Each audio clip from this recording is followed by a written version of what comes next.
Hi, I'm Richard Bounds and welcome to today's episode of Funnel Vision. Today I'm joined by Gavin Kowalski, who on the back of a great career with O2 and CenturyLink as a AE and sales leader has founded Method Engine, focused on selling and training and coaching the next generation of sellers. Today we talk about how the world is going to change, the impact of AI, and there's money in follow-ups. I think you'll find this episode really enlightening. Enjoy.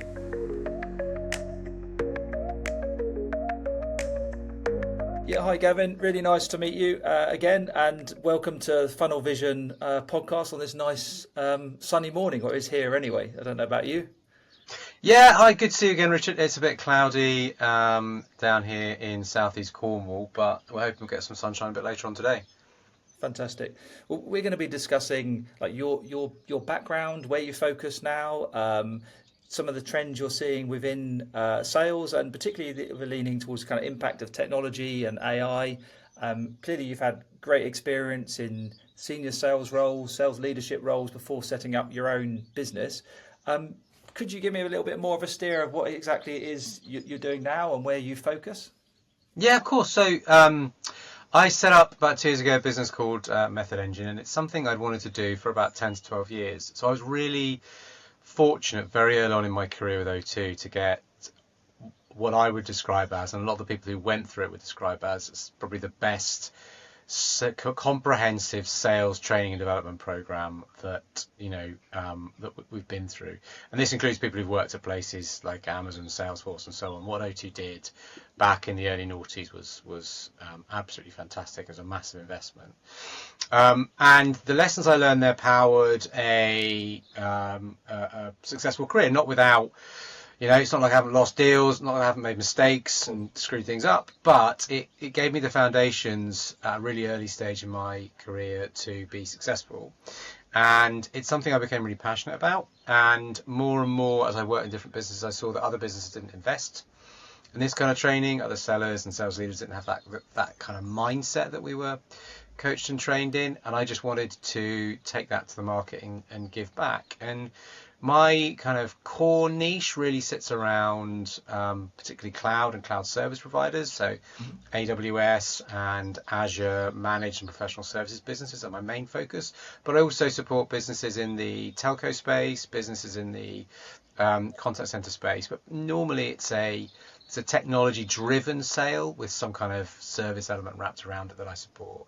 And I tend to view myself more as I'm a salesperson first, and what I sell is my kind of sort of coaching and development program, rather than being a trainer first who happens to talk about selling. So I very much see myself as being in the trenches, building my own pipeline, driving and closing my own deals. So that's really important to me, because it means that when I sort of stand up in front of salespeople, I'm like, I use this stuff every day. This isn't something from a textbook. So. Yeah, so there's credibility and practical leaning, and the foundations of how you coach and develop people, I guess, obviously was steered from O2. But what were, and your other stages of your career? But what are the kind of the key pillars of that? Is it a particular methodology or? Yeah, so Neil Rackham, who's probably most famous for Spin, he also wrote a book called Major Account Sales Strategy, which the methodology that we were trained on kind of comes from. And so that kind of forms the foundation of what I coach around. And it's that idea of putting yourself in the buyer's shoes. So too often we talk about sales process, we talk about qualification. We think from our own perspective, as opposed to putting ourselves in the buyer's shoes and understanding what they're going through, the different stages of the decision-making journey they're making, the political risks that they've got when they make a buying decision, and how one decision or one project becomes more important than the other. And over time, I've kind of layered on top kind of great things like, MEDDIC or MEDDPICC. I think is a really strong qualification framework that gets used a lot. I think there's a lot of value in that. And then there's things that you kind of pick along the way. So there's some great stuff from Miller Hyman and Sandler that I've kind of layered in to become a bit of almost like a mixed martial arts version of sales. But a lot of these things start from a similar kind of place. But it's, if you see a good approach or a good tactic, steal it like an artist and use it. Yeah. And interestingly, what are the kind of the the top three or so challenges that the customers you're helping with are facing? Are they pretty consistent, or are they different on a case by case basis? What are the main ones? They broadly fall into two or three different sort of buckets. There's normally either we need to drive more at the top of funnel. Yeah. So it's a very noisy world at the moment. Things like email and LinkedIn outbound and stuff like that are very easy to scale, but they're not easy to master. That requires a different set of skills. That requires copywriting and kind of intelligence to do that. And then there's a lot of reps that are afraid of the phone. It just seems to be a thing that people want to try and avoid these days. And I think in the world we're in at the moment, actually, phones ring a lot less than they used to. And there are ways in which you can leverage that as a seller to get unfair advantage, unfair access to individuals. So it's part of it's top of funnel. And then the other piece that you see a lot is people getting deals into their pipeline, but not being able to create the requisite level of value or urgency to move them smoothly through a buying process to a close. So you get a lot of smaller bitty deals, or no decisions, or unable to get to power within an organization, and therefore things kind of sort of fail and die. And I think no decision seems to be the biggest competition that a lot of sales businesses and sales leaders would kind of cite as being the biggest challenge. Yeah. Okay, so a lot of focus on top of funnel and velocity and inaction, if you like. Just interesting on the point about like phone phobia. I don't think you quite called it that, but what's the cause of that? Is that like a generational thing, or what's kind of the key behind that? I am not a social scientist, so I wouldn't want to kind of say definitively, but I think we live in a world now where lots of things are done by text. There's lots of apps. There's lots of technology solutions that seem to kind of promise the world and make life easier. And I think people are just used to being able to, when they have a problem with a service they buy, be able to go on a web chat or something like that and talk in that way. And so I think people fear that kind of that rejection that you might get by going outbound, where you can hide behind your keyboard and you can hide behind an email to a certain extent. So I think there's a bit of a fear of rejection, people just not being used to it. And I don't know how much people speak on, young people speak on phones in general these days, and how much is done by voice notes, by text, by snaps, or Instagram stories, or whatever it might be. It's a very different kind of experience. But interestingly, I was with a sales team earlier this week who prioritized the phone, and that leads to them being incredibly successful. It stands them out from a lot of their competitors. They are a phone first, in-person meeting first business. That's their kind of culture. But sort of one of the things they don't utilize as much is tools like AI, tools like LinkedIn. So there's lots of things that even those organizations that still champion their kind of in-person, phone first kind of approach, booking loads of appointments, there are opportunities to be smarter, to be more efficient, to be more prepared, to have a better customer engagement when you do get there, by leveraging that technology. It's not that technology is bad, it's about using it in the right way to be successful. Yeah, so using all options to help with that top of funnel piece. I kind of like going back to the phone a bit more, being sort of relatively old school as well. But you've obviously got a great following, I noticed, on like LinkedIn, and obviously it's taken a while to build up. But do you give some sort of guidance? You mentioned as well about email and the volume of email and so on. How do people kind of create a plan around email and LinkedIn that's structured and stands out from the crowd and has an impact? I think the first thing with certainly a platform like LinkedIn, and to a certain extent it's the same with kind of outreach, it's figuring out who your niche is. So who are the people that you can solve problems for, and then creating content or copy for them. So it's, and I was kind of, I said earlier on about my niche being particularly in those cloud MSP and sort of professional services businesses, because I know where a lot of the problems exist, so I can talk to them. I can offer experience where I've tried stuff and it's worked, and where I've tried stuff and it's failed. So that's the kind of first bit, is figuring out what your niche is and the problems that you solve. And then the second piece comes around like writing good copy. So, we all did English at school, and you do English language. My daughter's doing her GCSEs at the moment, and Okay. doing English language and literature GCSE.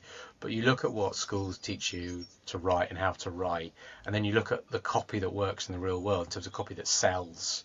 Advertising copy that gets you to click on an email, open an email, and they're very, very different. So learning to do great copy, I think, is one of the most underrated skills Mm. that a salesperson can get. And you see it a lot. And I know, I'm not a big one for kind of just needlessly bashing marketing, but there's always that sales marketing kind of level of friction. And I think some of that comes from when you see marketing copy that starts with, we're industry leading, world beating, unique something, just talking about yourself. It's very quick to be off-putting, as Yeah. opposed to positioning a question or an insight that speaks to the person who you're trying to attract. I think that is a skill. It's one of the things that when I went solo, I recognised quite quickly was something I needed to work on really Okay. hard. Yeah. So and it leans back into that ideal customer profile and the problem that we're fixing and educating people on that, and then asking questions or giving insights, etc., around that in an interesting way. Um, as a matter, obviously you mentioned we were going to talk about AI, and obviously one of the tools a lot of people are using is ChatGPT or other mechanisms to help them create that content. I mean, what do you see as kind of pros and cons of that type of adoption? I think I was listening to a podcast and someone was just talking about ChatGPT and Claude, for example, and those kind of more sort of common large language models or LLMs as being really enthusiastic teenagers. So like those LLMs can go out and find you any kind of information in the world, and they can bring it back, but they might not necessarily know how to structure it. They might not necessarily know exactly what they're looking for. So they need good instructions. So a lot of it comes back to knowing the question to ask the LLM and knowing how to engage with it so that you get kind of a good result first time. So people talk a lot about prompt engineering. I think understanding what good prompting looks like and the fact that it's iterative is a new skill that I think everybody in the working world is going to get used to. But if you're just asking, ChatGPT to create something for you that is, creative or thoughtful, and then just posting that, and you're not necessarily differentiating. You need to Mm. differentiate by the prompts that you give ChatGPT, and then how you refine what it kind of feeds back so that it still sits in your voice, in your tone. But when used correctly, it can do 80+% of the work for you. But it needs a bit of training to do that. Okay, interesting. Because you're like in a fairly privileged position to sit across multiple companies and see how they work and see how they can improve things. Do you get the chance, or are you seeing any particular trends or adoptions of AI that are helping sellers in certain ways, and what kind of good looks like? I think the trend I'm seeing is that people aren't adopting it fast enough in a lot of cases. So even in organisations that I've worked for and worked with that are AI businesses, internally, oftentimes still run on spreadsheets, oftentimes don't necessarily use, don't necessarily eat their own dog food to achieve the results they're kind of looking for.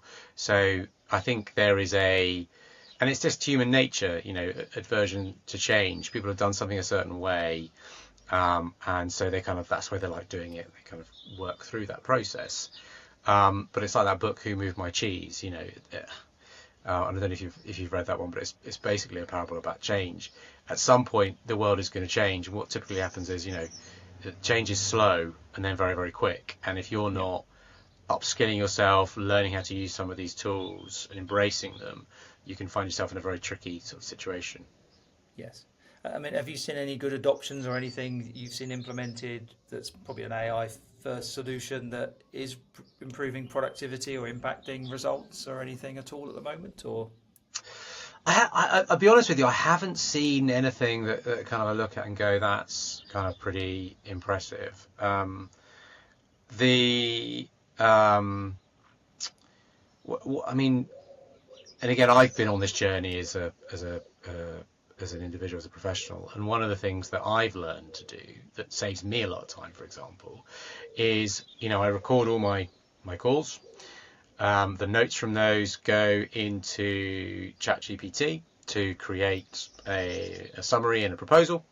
Yeah. My proposal plus the notes from my presentation call go into ChatGPT to create a statement of work, and then that goes to the customer. So that whole idea of having to go back through my notes, write stuff up, think about what that person actually said, just gone. I can click on a button and see the point of the conversation, where the person said that thing and the exact words they use. And one of the funny things actually is when you talk to people about some of their problems and challenges and they get really open and honest, when you then share them back with them, like when you at meeting 2, it's like, this is what you said in meeting 1.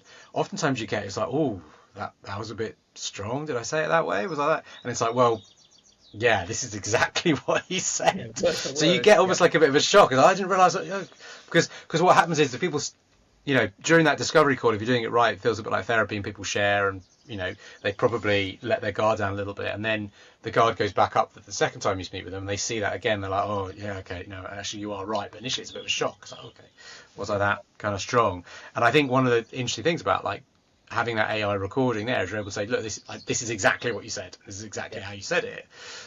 If you change your mind, that's fine, but it's not that I, as a salesperson, have gone away and kind of fluffed this up to make it sound worse as it was. These are your kind of words. So that's been quite an interesting journey to go on as well, having to kind of pre-warn people, I'm going to show you some stuff, but this is not me, this is what you said. So. Yeah. So sort of data capture, documentation, it's obviously been useful, and I kind of get that. There's an analogy, isn't there, that there's 3 things that you hear during a sales meeting, is like what you want to hear, what actually happened, and what you tell your manager. So yeah. I guess this is honest. So I think I like that. That's certainly a good adoption. What do you think about? Do you see some salespeople that are starting to work in the same way that you've just described, and a lot of people are using it for research and a bit around outbound and things like that? What's going to happen to the sellers that aren't looking at AI and aren't adopting AI and technology?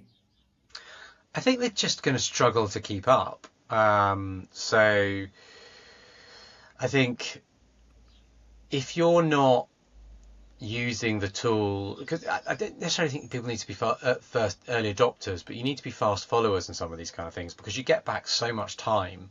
And when you think about what we do as a seller, it's a combination of research, prospecting, sitting meetings, pulling other individuals into further meetings, so managing that virtual team, and then pulling together proposals or demos, or whatever it might be, and then presenting and looking to kind of close. And it's the admin between the meeting. As sellers, we all love the meetings, we all love the conversation, but it's the admin between the meetings that takes a lot of the time. If you can compress that, you can collapse that, all of a sudden it gives you time back to do more prospecting, to have more meetings, to kind of increase your productivity and your output per hour, per day, basically. Yeah, no, I 100% agree. Because that's in Gartner, I think it was referenced, salespeople are spending 18% of their time with customers. So anything that can kind of get that higher has got to have an impact on results, you'd think, wouldn't you? So good example. And what about kind of the future of selling? Do you see that some of the sales process or some of the sales jobs will be lost to AI? Maybe similarly to certain aspects of customer service have been automated. Do you see that happening to selling jobs? I kind of do. I don't. So when I think about the kind of SDR, AE, CS kind of balance, that kind of, an individual that, finds business, an individual that closes business, then an individual that kind of manages the revenue and the life cycle.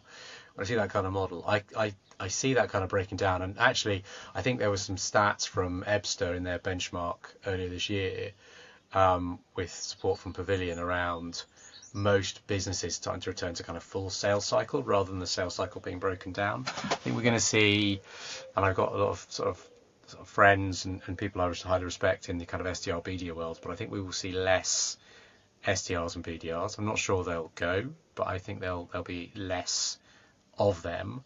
as some of the tasks become kind of automated, and you can make those individuals more productive per head.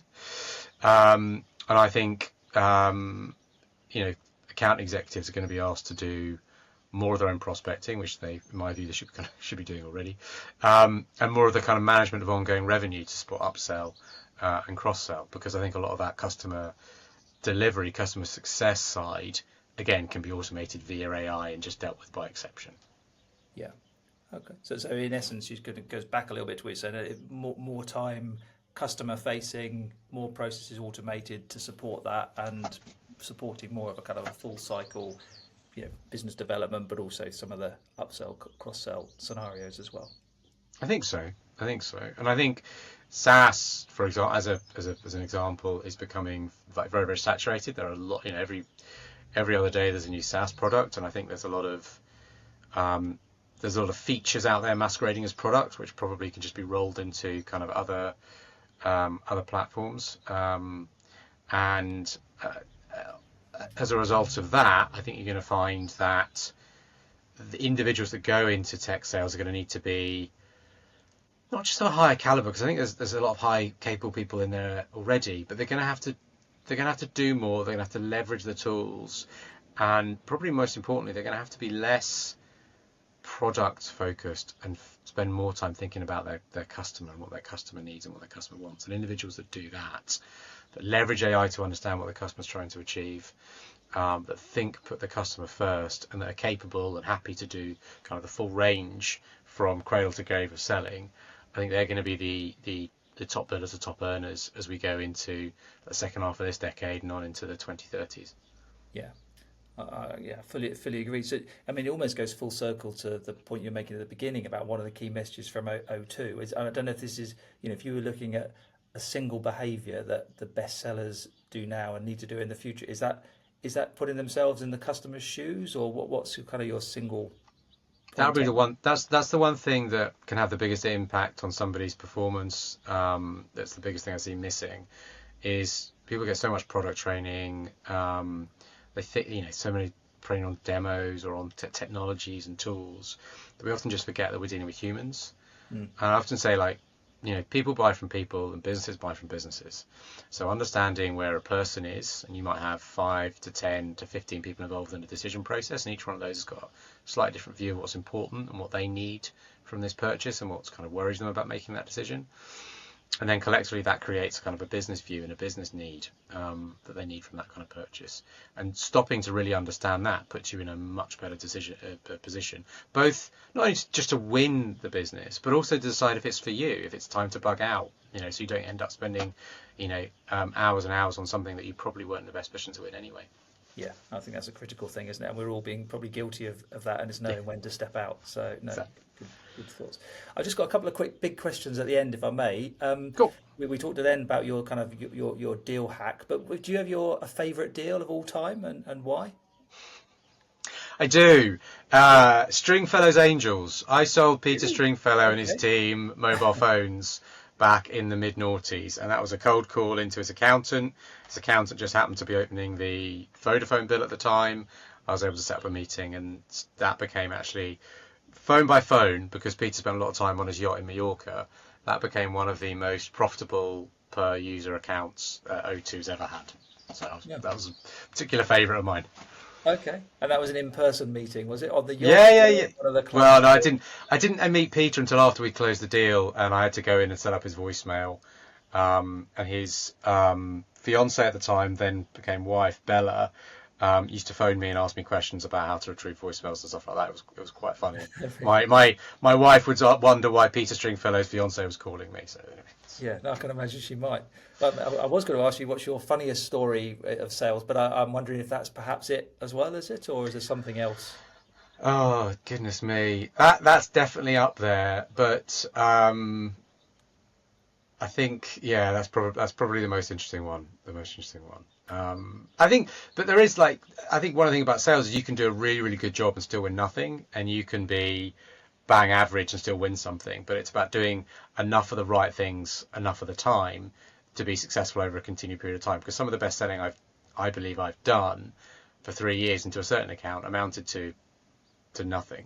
we got very, very close, but we didn't get over the line. And then there's other deals that I've won that are quite big where I have, maybe cut corners or maybe not just shown up my best, and I've won the business. So the important thing I think with sales is consistency. That the sales leader I was with at the beginning of this week with his team, he was saying, look, a broken clock's right twice a day. The most important thing is that you do the right thing as much at the right time as you can, because that'll drive long-term success. Okay. So consistency and always showing up are kind of key behind that, you think? I think so, yeah. Consistency and being consistent and being persistent, I think, are probably the two. Because a lot of sales is just about being professionally persistent. Coming back to people again and again, reminding them there's money in follow-ups. Then it just becomes about how you do it, how you finesse it, so that you don't become like a 5-year-old child tugging at your parents' trousers asking for an ice cream, basically. Trying to avoid becoming like that person. Professionally persistent. It's actually a little bit difficult to say in a sort of a Peter Pepper kind of way, isn't it? But that's probably a fantastic place to finish, Gavin. Thank you very much for your time today. Really enjoyed having you on the podcast and lots of great insights. Thank you very much indeed. Brilliant. Really enjoyed it. Thank you, Richard. Thank you. Take care. Yes.